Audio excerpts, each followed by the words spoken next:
वैसे इसमें बहुत कुछ जो है वो अब आपको बासी खबर लग रही होगी, जो हमने पढ़े उनमें, क्योंकि काफ़ी कुछ तो पहले ही हो चुका है। थोड़ी-सी और हुँ। मार्केट में आज हलचलें हुई हैं उसके बाद, ख़ास तौर से एसी सेगमेंट, पेंट स्टॉक्स, बहुत कुछ है डिस्कस करने को। लेकिन मार्केट पर आते हैं, काफ़ी उतार-चढ़ाव रहा मार्केट में। हम निचले स्तरों से रिकवर ज़रूर हुए, लेकिन आज की ब्रेडथ काफ़ी ख़राब है और जो रिकवरी थी वो भी फ़ेल हो गई। देखिए, जब भी मैंने पॉइंटर्स भेजे थे तब हम ग्रीन में थे, लेकिन अब वो भी पूरी तरीके से फ़ेल हुआ। मिड कैप ने भी पूरे दिन अंडर परफॉर्म किया, एडवांस डिक्लाइन भी करीब-करीब 1:3 पर रहा। और आज शेयर विरु 2 बड़े सेक्टोरल ट्रेंड रहे हैं। पहला ट्रेंड था वो ग्रासिम और बिरला ओपस की खबर के बाद पेंट शेयरों का दौड़ना। आज हमने सुबह बात की थी कि एशियन पेंट्स आज आपका one of the big stocks होगा और अगर आप देखें तो एशियन पेंट्स, बर्जर पेंट्स सब में अच्छी खासी रैली है। और दूसरी तरफ ग्रासिम का शेयर इसलिए नहीं गिरा क्योंकि नंबर खराब थे। ग्रासिम का शेयर इसलिए गिरा क्योंकि वो बिरला ओपस जो था उनके सीईओ ने छोड़ दिया, इस वजह से। और दूसरा बड़ा ट्रेंड है एसी स्टॉक्स में जिस तरीके की गिरावट आ रही है। ब्लू स्टार के गाइडेंस कट के बाद ना सिर्फ ब्लू स्टार गिरा, ब्लू स्टार खुद तो गिरा ही, करीब-करीब 6% गिरा, लेकिन अपने साथ बाकियों को भी धो दिया इसने। आप चाहे वोल्टास देखें, चाहे आप बाकी कोई भी और एसी स्टॉक उठा के देख लें, सब में इस समय आपको भारी गिरावट देखने को मिलेगी। सारे के सारे स्टॉक्स काफ़ी नीचे इस समय ट्रेड कर रहे हैं। चलिए शो को आगे बढ़ाते हैं और अगले 1.5 घंटे में क्या ट्रेंड रहेगा इस पर बातचीत होगी। Good afternoon. Good afternoon. बिल्कुल आखिरी का 1.5 घंटा कैसा रहेगा और कैसा यहाँ से दिशा-दशा तय होगा मार्केट का, वो देखने वाली बात होगी। लेकिन मार्केट फिलहाल काफ़ी पस्त नज़र आ रहा है और जिस तरीके से ब्रेथ, जैसा कि आपने ज़िक्र किया, ख़राब हुई है ब्रॉडर मार्केट में, जिस तरीके से बिकवाली हावी हुई है, वो कहीं न कहीं थोड़ा परेशान करने वाली बात लग रही है। अब यहाँ से आगे क्या अप्रोच, जिस तरीके से मार्केट में आज बिकवाली, क्या इंडिसेस से दूरी बनाकर ही रखने में भी समझदारी है या फिर स्टॉक स्पेसिफिक अप्रोच रखें? कैसे अप्रोच करें, कैसे नेविगेट करें, कौन से लेवल्स अब इंपॉर्टेंट लग रहे हैं आपको? नहीं, दूरी नहीं बना के रखनी है। मार्केट में आज हमने क्लियर व्यू लिया था कि आप शॉर्ट साइड पर भी पैसा बना सकते हैं इस जी। मार्केट में। अगर जहां पर भी रैली फेल हो वहां पर शॉर्ट करके, अगर देखिए ट्रेंड खराब हो गया और अगर ट्रेंड शॉर्ट करके पैसा बनाने का है तो व्हाई नॉट। और बिल्कुल आपको उसमें पैसा बनाना चाहिए। और अभी दोनों तरफ ट्रेड करें श्रेया इस समय इस मार्केट में। और पोजीशंस को ना इंट्राडे रखें, कोई पोजीशन कैरी मत करें इस मार्केट में। इंट्राडे मार्केट आपको बेहतर मौके दे रहा है। आज भी ग्रीन में दिया ना मार्केट ने आपको, शॉर्ट भी अगर आपको करना था तो ओवरनाइट रिस्क क्यों लेना है आपको? तो और अपनी पोजीशन में ना बहुत ज़्यादा लालची ना बने। 50-60 पॉइंट अगर आपको मिल जाए दोनों साइड तो काफ़ी है। छोटा प्रॉफिट लें, 5-6 ट्रेड्स अगर लेना चाहें तो वैसे करें, लेकिन थोड़ा छोटा ट्रेड लें, छोटी-छोटी ट्रेड्स लें, स्ट्रिक्ट टाइट स्टॉप लॉस रखें बेसिकली। निफ्टी पर अब 25,500 से 25,550 ये सॉर्ट ऑफ आखिरी सपोर्ट जोन है।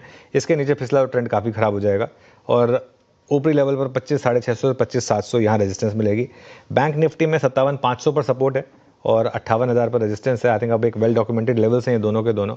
आज की रेंज मोर और लेस यही रही है। लेट्स सी, चलिए वीरू के पास चलते हैं और जानते हैं आज इंडिविजुअल स्टॉक्स में कैसे मूव्स रहे। वीरू बताइए। बिल्कुल अनुज, देखिए अनुज, क्योंकि थोड़ा मार्केट कमज़ोर है और अभी ये 25,500 के वायलेशन का फियर भी है, तो मैं थोड़ा सा ऐसे कुछ स्टॉक्स आज रखूंगा जहां के क्रिटिकल लेवल्स ब्रीच हो रहे हैं और बतौर ट्रेडर आपको शायद किसी पुट पे या फिर शॉर्ट ट्रेड पे कैपिटलाइज होने का मौका मिलेगा।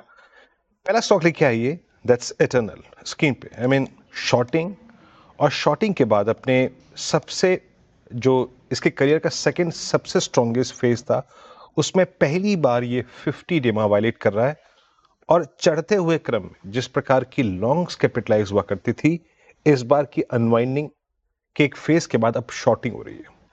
I mean 56 lakh share add हुए हैं ऑन द शॉर्ट साइड और एटर्नल ने आज पहली बार उसके बाद 28 मई के बाद अपना 100 डेमा तोड़ा है। यानी सिंपली मीन्स यही है कि अब अगर 300 का वायलेशन होता है तो एक बड़ा डाउनसाइड इस काउंटर में हो सकता है। Prepare yourself accordingly.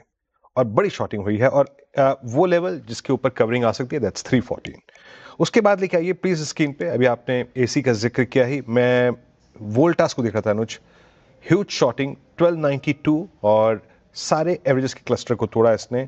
और अगला अगर मैं ऑप्शंस की तरफ झुकाव करूं कि वहां पे पुट्स में कहां बिल्डअप है, दैट्स ओनली 1200। सिर्फ 1200 के जोन में कुछ पुट्स खड़ी हुई, अदरवाइज पूरा ये जोन करीब करीब 90 पॉइंट्स का खुला हुआ है इस स्टॉक के लिए। और एक है इंडियन होटल्स। पहली बार एक जमाने बाद मैंने इस स्टॉक को इतना दिक्कत में देखा है। देखिए ये जो लेवल है ना 700, इट्स अ मेक और ब्रेक लेवल। क्या है 700?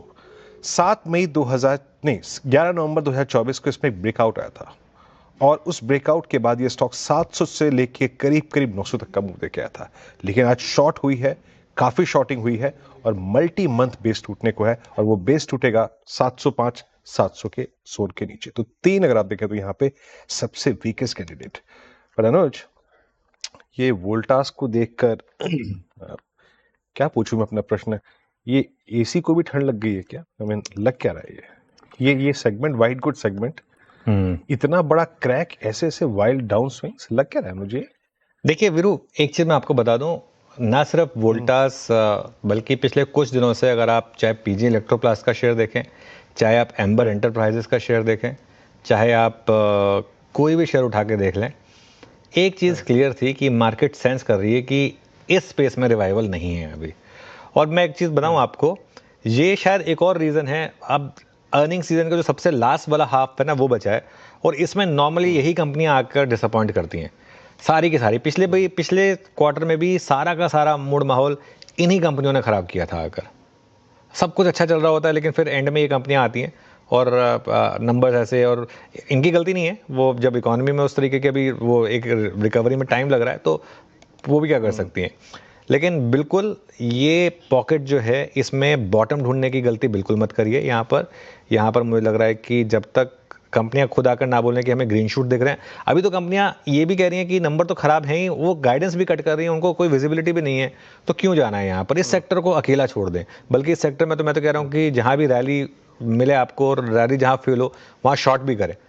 ये सारे के सारी जो बास्केट है पूरी की पूरी, जो एसी वाइट गुड से रिलेटेड बास्केट है, इसमें अब आप जो मर्जी कह लीजिए, चाहे वो चेंजिंग वेदर पैटर्न्स मान लीजिए।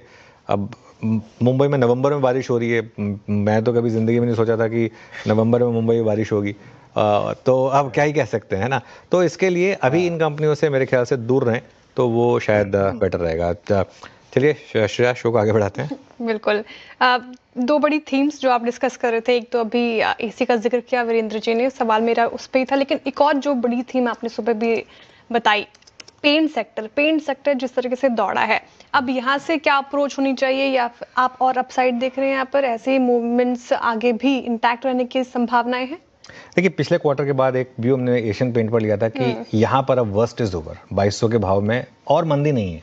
2200 के भाव से अगर आप एशियन पेंट्स का 3 महीने का 6 महीने का चार्ट देखेंगे, 3 महीने का चार्ट देखिए आप, जो करीब करीब 2200-2300 के लेवल पर आकर ये स्टॉक ने बॉटम बनाया था और उसके बाद से स्टॉक ने गिरना बंद कर दिया था। कहीं ना कहीं आई थिंक मार्केट को ये सेंस बन रही है कि इस इंडस्ट्री में जो भी बिरला ओपस को आकर बिगाड़ना था वो बिगाड़ चुकी है बिरला ओपस, और जिसने बिगाड़ा था वही अब कहीं और चले गए, है ना। तो जो भी है, क्योंकि डिसरप्टर खुद डिसरप्ट हुआ है तो अब एक इंडस्ट्री को लग रहा है कि चलिए ठीक है, अब हमारे लिए एक रिलीफ की खबर है। तो इसके लिए, और प्लस क्या होता है ना, क्रूड नीचे आया, एशियन पेंट्स में आज वो MSCI वाला भी फैक्टर था, इसके लिए आज हमने इसको बिग स्टॉक में भी लिया था। तो ये रीजन है कि आप इस तरीके का मूव देख रहे हैं श्रेया। बिल्कुल, तो फिलहाल ये अप्रोच रहेगी एसी स्पेस में भी, साथ ही अभी हमने पेंट सेक्टर डिस्कस किया। चलिए अब शो में